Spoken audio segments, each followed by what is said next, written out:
Hello and welcome to the Botello and Sensor Team free home seller course. Today we're going to talk about negotiation.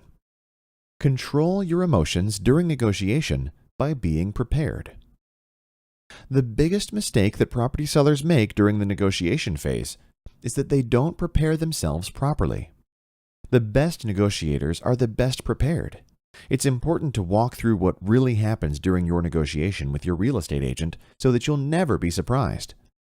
The first step is to study the potential trading range for your property and understand that the buyer is most likely to start at the lower end of that range unless the marketplace is so competitive that there are multiple offers by default. You must understand that most likely the final price will fall within the reality range.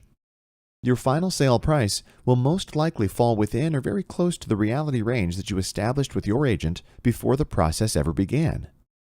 When you're aware of this range, you'll avoid overreacting negatively to lower offers. The next step is to prepare yourself to counter any and all offers, even if it's a small token counter to keep the discussion moving. It doesn't matter where a buyer begins their opening bid, it only matters where they end up. Always give a counteroffer to at least encourage the buyer to continue. Harsh negative responses from sellers end more potential deals than anything else. Every buyer needs to experience their own process, and many will increase their offer dramatically when they encounter a positive, inviting reaction. So, don't overthink and stay connected with why you're selling.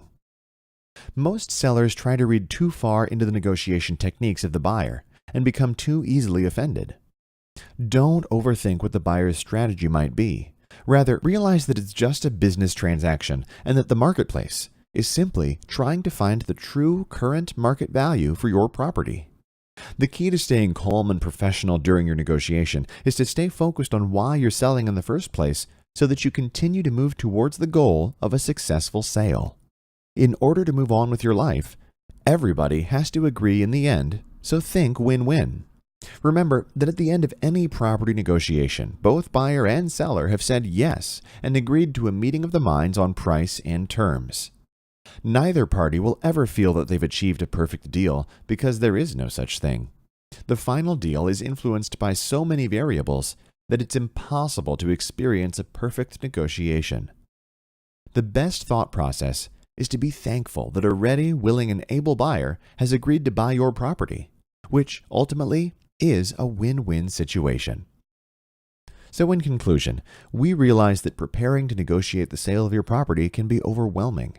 So please feel free to contact us to arrange for an in-home consultation on how to thoroughly prepare yourself for the negotiation of your sale. Understanding how to negotiate the sale of your property will set up course module number 7, where you'll learn how to prepare for the closing process so that you avoid the loss of your deal.